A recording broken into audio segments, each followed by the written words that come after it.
Show. I'm Michelle Murat. If you're just tuning in for the very first time, we are live on Amazon. We are live on YouTube, Instagram, Facebook, Twitch. You name it, we're everything ever all at once. I am sitting with the lovely Corey Poirier. How are you? I'm so glad to have you. Corey is a multiple TEDx talker. He is a talker speaker. You created bLU Talks, which we'll get into shortly. You're an author. You are like a keynote speaker. You're the guy that talks. Is that what your Instagram is? The speaker or the guy who talks? So yeah, that speaker guy. That speaker guy. You're also really good friends with one of our favorite people, Miss Sherry Elise. And you're from Canada, which I heard people from Canada are really lovely. So thanks for being on the show. Yeah. Oh, yeah, you were saying that before we went live, that it's warmer here than it is in Canada. I mean, what's the weather difference? It's hard because it's a difference between Fahrenheit and Celsius as well, so it's hard to convert the two. Right. I can tell you in the winter it goes down to like minus 25, minus 30. Oh my gosh. So that sounds awful. Yeah, it sounds terrible. So to That put it in sounds perspective awful. on the cold side, I feel like in the summer we're about probably 70 to 85, Okay. give or take. Okay. Yeah. All right. Cool. All right. Well, yeah, cool. Because, like 20 below is terrible. All right. How did you become that speaker guy? How did this all start for you? That speaker guy part, it honestly started when somebody originally, the first time said, aren't you that speaker guy? And then I kind of went, there's something there. And then people kept saying that, yeah, I'll grab this. Yeah. People kept saying that, oh, so you're that speaker guy over and over again. Yeah. And finally I clued in and said, maybe there's a branding thing here. That's smart. That's super smart. But that's how that speaker guy started. But as far as how I got into speaking, Yeah. How did you get into speaking? ironically, I started years ago Uh-huh. performing stand-up comedy. Oh, wow. So I got tricked into stand-up comedy. I actually heard about this workshop. I Yeah. was terrified of the idea of being on a stage. which Oh, is ironic. really? Terrified. Weird. Yeah. Okay. And so I went to this workshop because I had written a stage play. Yeah. And I knew I wanted to be a writer. I didn't know I wanted to be the Oh. actor. So we did this Oh. play. One of the actors hurt himself, and then I had to fill in because I was the only other person that knew the words. Oh my gosh. But I was terrified. Yeah. So I said to one of the actors, how do you think I can get over this? Yeah. And he said, well, I'm going to this workshop at the university on comedy. You want to go? So Wow. I said, okay. And it was 2 weeks of here's how you adjust the mic stand. That was pretty much the training we got. And then so we went to a How much did you comedy pay club. for that? Thankfully, I think it was Like a couple $100? no, less than that. Okay, It was okay, like- okay, It was okay. like, I think, $50 for 2 weeks. Oh, It was wow. next to nothing. Okay. Yeah, that really is. And week 3, we were going to go to a club. I won't say a comedy club because Okay. we were turning it into a comedy club. Uh-huh. Where basically we were going to study other comics and then Yeah. talk about it later as Uh-huh. our third week of workshop. And we found out 5 minutes to showtime we were the entertainers. What? So that's how I say I got tricked. into Wow. performing stand-up comedy. That's so fun. And then from there, Well, I guess from there, for those that are familiar with the speaker named Tony Robbins, Yep. which I think most people are. yes, I think most people are. So Tony Robbins, I went and seen an event with Tony Robbins, and he was speaking. Person next to me said, "Can you believe that he's getting paid that kind of money to speak here?" And I How said, much was he getting paid to speak well, at the this time? person said at the time. Now, this Okay, is at somebody the in the time. audience. Yeah, yeah, yeah. I think they said 150,000 or 200,000 Nice. for like 45 minutes. I can get behind that. I can get behind that. I think most people can. Yeah, yeah. And so when I heard that, it was like they talk about the record scratch, like a record scratch moment of, whoa, wait a minute. I'm Like, paying money to drive to the comedy club. Yes. I'm getting $5 at the door. Wow. This guy's getting paid 100 and some thousand to speak. And I said, maybe that's where I should be.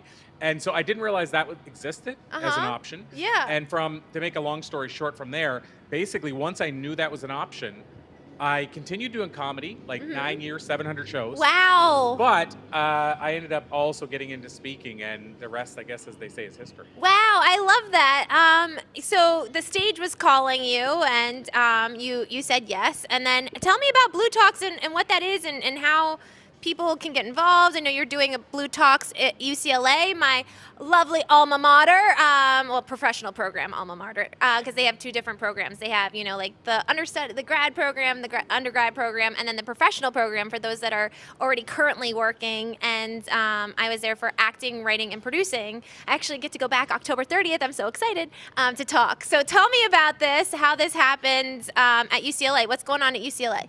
So, okay, UCLA on this Thursday and Friday, the 14th and 15th. Yes. We are running 2 back-to-back days of bLU Talks.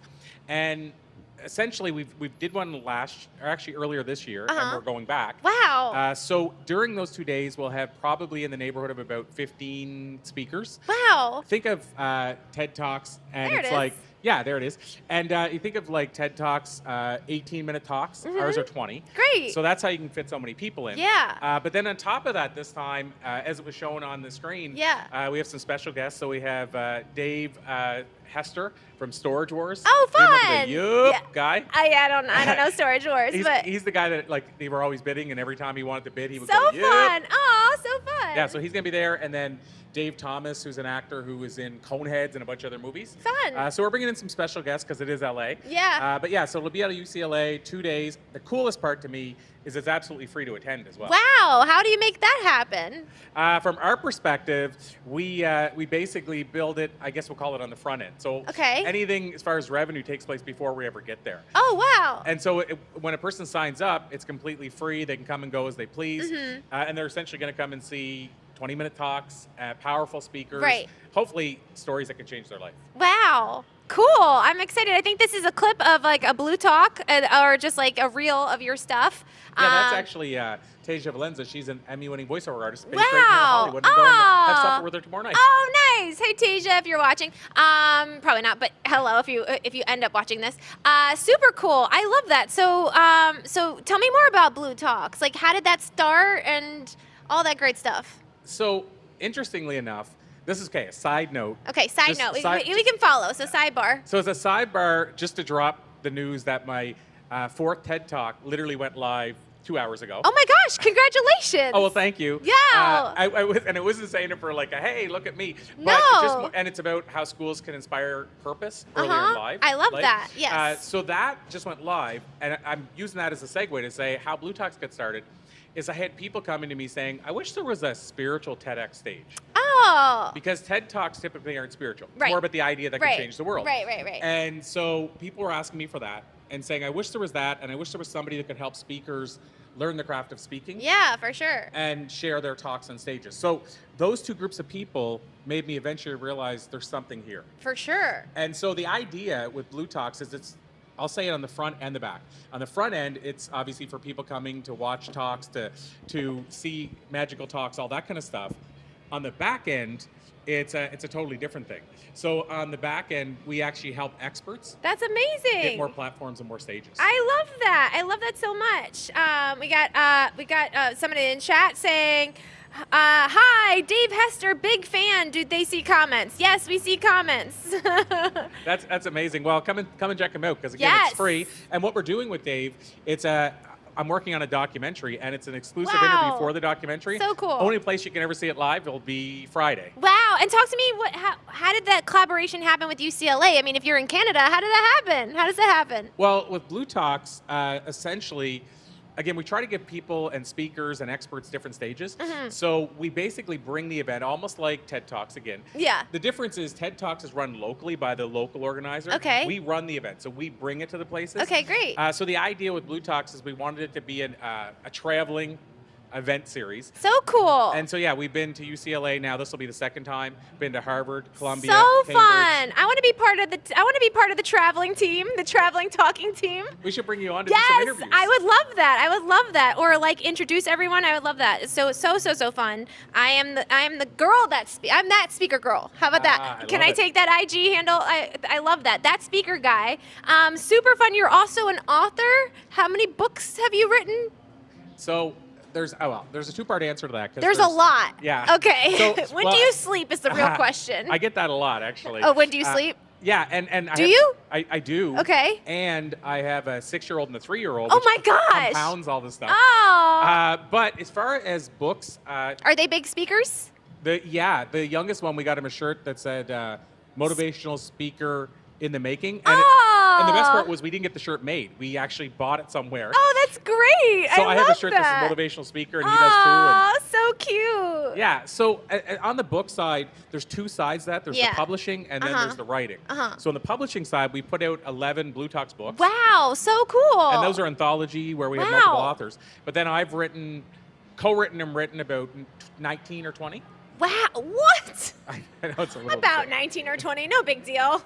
But there's, having said that, within that there's compilation books. There's books that are like about speaking and stuff. Still amazing. But so cool. the one book that I put out with a publisher, Morgan James Publishing, is called The Book of Why and How. Oh, yes, I saw that in my little quick Google search. The Book of Why and How. Talk to me about that book. Well, again, interesting about the new TED Talk is it's really the same premise. So the TED Talk is about what if we were able to, like people always say, why don't we teach this crap in school? Yeah, and it's kind right? of true. So what if we were to have a life course where we taught people at least the premise of how to find a passion or a purpose in life? Yes. And the book is about how to find your why, which is really the same thing. Exactly. Yeah, so the book basically takes you through some exercises and strategies and methods I used for finding my why earlier in life. Yeah. And then How did you find your why? So interestingly enough, it's from that stand-up comedy.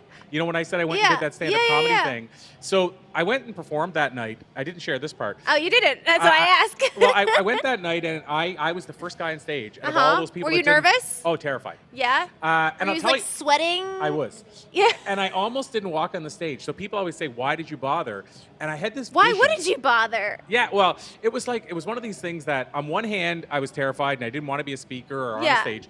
On the other hand, I visualized these two old men, and I was one of them, sitting at the stage. And the idea was I was looking at other people, like years in the future, and they were performing, and I'm like, I could have done that. And so it was the regret, the thought of having that regret. I love that. So it was a vision. I love that, the thought of having regret. Regret is so powerful. It is, and so what I did was I went on the stage. This is this is what I did wrong. Okay. I went on the stage and I grabbed the mic and I launched into 2 jokes, only to find out that the mic wasn't turned on yet. Oh! So I bombed, as we call it in comedy. Oh, no. I think you bomb when you bomb, but the mic wasn't on. Did you see Beyonce had that same problem, too? Audio was off, but she still performed. Did you say your jokes? I did. Oh, so there you go. Well, here's the thing. I didn't know the mic was off. Yeah, no, I know. And then here's the part. Were you waiting for laughs? Yeah, that didn't come. And then the guy that got us into this called me over the corner of the stage. He gave me a smuck, and he said, "You idiot, the mic's not even on yet." Oh. So we did turn the mic back. We did turn the mic on, and I told the 2 jokes, and they bombed again. Oh. So I say I'm the only comedian I know to bomb twice in 10 minutes with the same material. That's amazing. So that's how I found my why, though, because I went, and I didn't die that night on the stage. So I went back the week after. I love that. And The mic wasn't on, but then you went and did it again, and then you bombed. You legitimately bombed. And I went back the next What were week. the jokes? Do we know? Do you remember? I know it was about when I was driving across the country. So I had moved across from Canada, the western part to the eastern. Yeah. And it was a bit about like the different things that happened along the way. But honestly, it was bad material. Okay. Like I thought it was the best joke I'd ever written in my life. Aw. As comics do. But it was bad. It was like, I can't remember the premise, but it was something like about a moose running into the car and hitting us. That seems like a Canadian thing to do. Yeah, it does. Right? It happens often. I don't think it happens where they ram into your car, but I can't even remember how the joke went, but it was something to do with that, and it was something to do with we were traveling through Montreal. Oh, wow. And we can't speak French. Right, you said that. And Yeah. your last name is French, so Both sides of my family. So both sides, do they speak French? My grandfathers did, and it stopped there. Aw. My grandmothers never learned, They never wanted to teach you how to speak French? and it just Wow, it you just didn't got ask. lost. You weren't like, teach me. No. Well, of course, by the time I realized that, it was. Yeah. I wasn't too old, but Yeah. it was just like then I'm like, Yeah, might as well learn it in school, basically. yeah, and where I live, ironically, there's almost nobody that speaks French in the city. Oh, So you wild. never run into people anyway. Wild. So when we went to Montreal, it was like we were trying to ask where the bathroom was, Uh-huh. and What would you say? well, they couldn't tell us where the bathroom was, and we couldn't find it. And so I did this bit about that. It was something to do with that. So I remember the jokes were both about traveling and how I had to run across the street needing the bathroom. It was bad material. It deserved a bomb. Oh, well, I think we are our worst critics. But you were always destined for the stage, which is super cool, and it's really fun that you're doing this, the bLU Talks, especially at UCLA. You can see it on our screen right over here. This is bLU Talks, right? What I'm looking at. Super exciting. What is next? I know you have your talks, but like I know those wheels. I barely know you, but like what I'm getting is there's something in the works. What's in the works? Honestly, there's as we said, Yes. multiple things. Yeah. What do you got? So I'm working on a documentary behind the scenes. Like I haven't been hiding sharing it, but it's kind of just an unannounced thing. Yeah. But it's basically called the time machine question. Very cool. And I've interviewed thousands of people. What's the time machine question? It's basically if you could jump into a time machine. Yeah. Go back and talk to your younger self. Okay. Give her or him some life advice. You must watch my show. Is that a question you asked? Yes. Oh my gosh. I say, what do you say to your 7-year-old self? And then what do you say to your 70-year-old self? Oh, I love that. That's a unique perspective. Yeah. So mine gives them any age. Oh, okay, and cool. The idea is a lot of times during the interview, we'll talk about how they maybe were left, they were put up for adoption. Yeah. So they usually pick the timeline of when it is. Yeah. So I always say, you pick the timeline. Right. And then the follow-up sometimes is, would you get in the time machine? Ooh, And yes. it's interesting to see who would. Oh, really? I would totally do it. Do you know Do who I come Dr. back? Joe Vitale is? Yes, of course. So Joe Vitale said, not only would I get in the time machine, I've been trying to buy one. I love Joe Vitale. He's great. Somebody says, can you tell me a joke in a British accent? What Probably he's not doing joke. Well, yeah. Do you insert comedy? I feel like you're a super fun guy. Like, Yeah, is there comedy in the Blue Talks? Like, or I mean, you have what's the person from Coneheads? Like, I feel like that's funny. Yeah. Yeah, Dave Thomas. He's from. If you ever heard of SCTV, which was Second City. Yeah. City Oh, Comedy Club? yeah. Isn't that Second City TV? Wait? It was is Second City with like Dan Schitt's Aykroyd. Creek guy? Yeah. Yes. Yeah, it is. Okay, cool. Mike Myers, Dan Aykroyd. Very cool, So he very was one cool. of that crew. Yeah, very cool. But yeah, so I insert comedy now, but it's a different approach. Now it's more winging it. Like it's not like set up material. Yeah, like yeah. comedy I feel stand-up. like that's the funniest stuff too. It's where it's just like in the moment and you're just, Well, that mic, not having the mic turned on. Yes. That's become a part of my talk. I love that. Like I started out saying, how many people here would jump on a comedy stage if I could get you a gig? Yeah. And then I say, let me tell you about my first time. Oh, God. And then I finish with the mic not turned on, and I'll say it this way, it almost always goes over well. I love that. I'm actually working on material right now and I'm like, is this funny? Like I even threw it at like Andy and he was just like, that's not funny. That's the thing, you have to test comedy. Like Yeah. there's no way to get around. You can't. Every now and then you go, I know this is funny and it is funny. Yeah. But for the most part, you go, I think this is funny. Yeah, I wouldn't consider myself a comedian. It's more of like I find comedy in the everyday situations. So I'm a comedy writer, script wise, but super cool. All right, so you got the documentary. What else is going on? So the documentary, I mean, that's going to be fun. We got a lot of really big names in it, which is So cool. fun. The other thing that I'm working on is a book called, and again, this is super preliminary. It's called The Enlightened Passenger. Very cool. And it's basically old guy, young guy sitting on a plane. And it's essentially the old guy ends up sitting next to the young guy who actually paid to not have anybody sitting next to him. Oh. And he goes to sleep and he wakes up and the old guy's sitting next to him and he said they bumped me because there were no other seats. Yeah. And then ultimately the old guy ends up teaching the young guy life lessons. Oh. But there's a whole bunch of twists and turns. I within love that. That sounds like something I too am working on. There must be something about the planes in the air. 100%. Yeah, and I travel a lot, so maybe Yes. that's why Yeah. that kind of came to life. But yeah, I'm super stoked about that book series, and I call it a series because I got so pumped by putting it together That's that I couldn't awesome. stop writing. So Wow. there's three written, and I haven't even talked to a Amazing. publisher yet. Wow.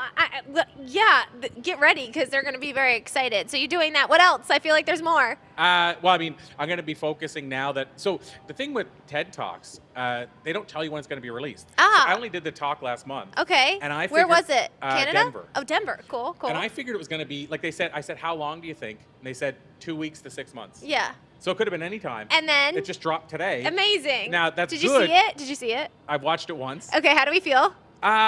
Good. I mean, Good, there's a but- backstory. Okay. What's the backstory? So, but I'll tell you as far as the Mike talk, was not on? Mike was Mike on. was on. Okay. Good. But I'm gonna dive into launch mode soon. Okay. But I couldn't do the launch until the talk was out. But you don't know when the talk's gonna come out. That's so annoying. Yeah, it's tough because you can't plan a launch. Right. So that's what I got to move into. So that's going to be coming up.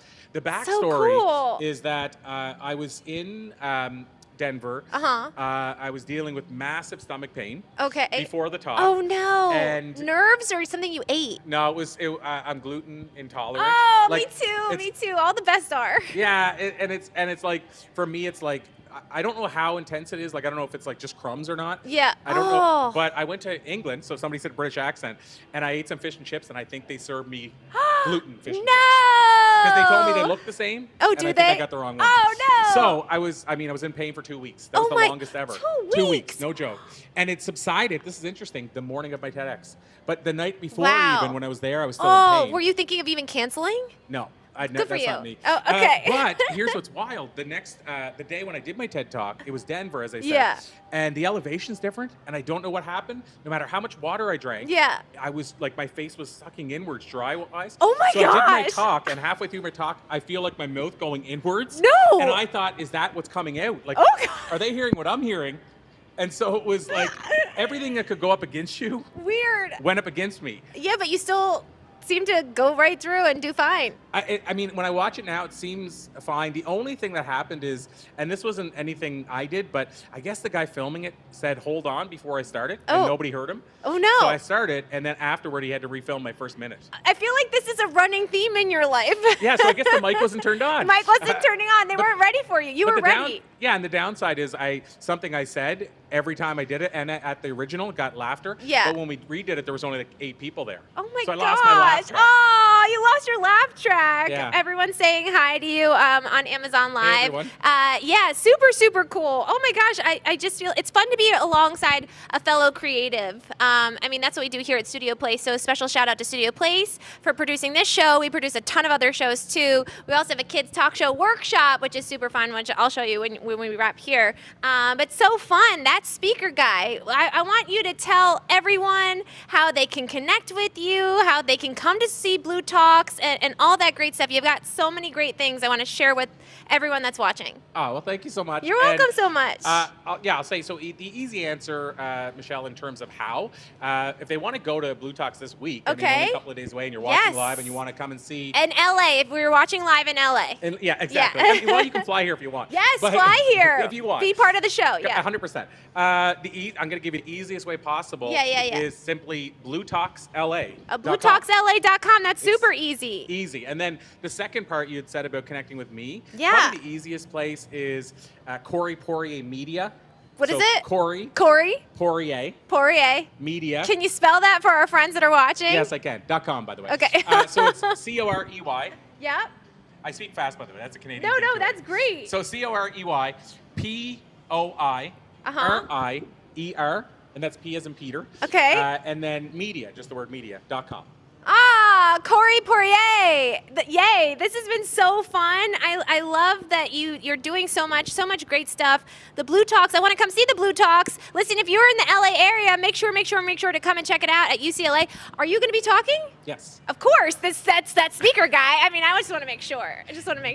I am. Yeah, I'm excited too because it's going to be, well, I'm interviewing. I usually do the interview, so I'm Okay. interviewing both Daves. Super fun. One Dave is going to be there via Zoom because he hurt his leg. Oh, That's no. Dave Thomas. How? Do we know? We No, don't know the I can't story? remember. I Okay. can't, he mentioned it in passing, but I can't remember. It's But all good, it's Dave all Hester's good. going to be there live. Okay. But I'm going to be speaking about 2 things. One, I'm going to share how I landed my 4 TED Talks. 'Cause Nice. People always ask me that. Yeah, I didn't ask you that. How? Well, so the other thing I'm going to talk about. Oh, you're going to answer that at the talks. Okay, well, I won't give it away. No, I'll tell you that. Okay, okay. But the other thing I'm going to talk about, which is going to be fun, is over the years, I've done a lot of interviews. I've been Mm-hmm. able to secure interviews with people that I've looked up to my whole life. Awesome. And people always Such ask me as? how. Let's see who I could name drop. Name drop away. We love it. We're in LA. Deepak Chopra. Oh, that's cool. Gary Vee. Oh, yes, of course. Tommy Chong. From Cheech I and don't Chong. know. Cheech Oh, and isn't Chong? he like 80 years old now? 84, I think. 84. Wow. John Taffer from Bar Rescue. No. It's a reality show. Okay. Who else? Lisa Nichols. Do you know The Secret? She was on The Oh, Secret and on yeah. Oprah. Oh, so cool. Les Brown, the legendary speaker. Of course, Jack very Canfield, cool. late Bob Oh, Fosse. I love Jack Canfield. Oh, Bob. Yeah, Bob's oh, amazing. I felt like I knew him even though I never met him. Oh, he's the real deal. Aw. We did an interview outside his place. He lived in Toronto. Wow. And this is one of the biggest moments of my life is I got to hold his 57-year-old copy of Think and Grow Rich. Wow. And look through it, and the pages were falling off. Wow. So I've been Super fortunate. cool. And people always ask me how, and so I'm literally going to reveal, and it's quick. I'm going to do a 10-minute Okay. talk revealing the multiple short secrets of how Uh-huh. I started that process. Yeah. The TED Talk thing, it would be a long way to say how. Okay. In terms of going into detail. So I'll give you the quick Yeah, answer. give me the quick If answer. somebody wants the shortcut to landing a TED Talk, and I'll say this is for most things in life, Uh-huh. is you have to recognize that there are people behind the organizing of the event. So What do you what mean? most people do is they go on the website Yeah. for TED, Yeah. and they nominate themselves, and they Uh-huh. just fill out the questions, and then they go, submit, and Uh-huh. cross their fingers. Okay. What I'm saying is you have to find out who the organizers are. get on the radar, build a relationship. Yes, you're a relationship guy too. Yes. We're all about that. And then when you submit it, then they go, oh, Michelle, I know her. Yes. And they're looking at yours closely. Yes. And then the other 2,000, they're like, I don't have time really to Right, look at those. right. So it's all about, building that relationship. For sure. So that's the secret to TEDx. The secret to TEDx is building a relationship. I feel like that's a secret for everything really, is building relationships, because that's what it's all about at the end of the day. Like the guy on the plane, he just wanted to fall asleep, but he could have missed out on one of the biggest opportunities of his life. And he actually probably wanted to miss out on that opportunity. He literally didn't want a passenger. But what happened, so I'll give you this part in the book. What happens is, I describe him as a Wayne Dyer-esque type person, the older guy. I love Wayne Dyer. And he's like, he's got his head shaved. Yeah, and he's yeah. He's just wise. Yeah, and yeah. so the reason the young guy puts up with it, I'll call it that, is because the old guy starts talking about life, and he recognizes the old guy has become wealthy. Now, the old guy meant wealthy both financially and personally. Yes, yes. But the young guy heard wealthy financially, and he's like, what can I pull out of this guy so I can become wealthy? So that's why he would put up with it, because the young guy's like a business person that's like almost like, you're wasting my time. Right. Go. Right. And the old guy is able to teach him some life lessons. Yeah. But that's, so he wouldn't, I don't think he wanted to be there. He said like, what he'd miss out on, he wanted to miss out on that conversation. Well, you never know who you're going to meet, especially on this show. I'm so grateful that you're here, Corey. Make sure you check out Corey Poirier and all the amazing things he's doing. Again, if you're in LA, make sure you check out bLU Talks. And you gave out your information. That speaker guy on Instagram is the quickest way. And somebody just said do a backflip. I'm not going to do that. Thank you so much, Corey, for being here. Listen, we invite you down. This is a brand new show here outside of Studio Place in Brentwood Gardens. We're in LA. You're more than welcome to be part of the show. We got epic performers coming in this week. We will see you guys live tomorrow at 5 p.m. Pacific time. And have a great rest of your day and stay weird. Bye, guys.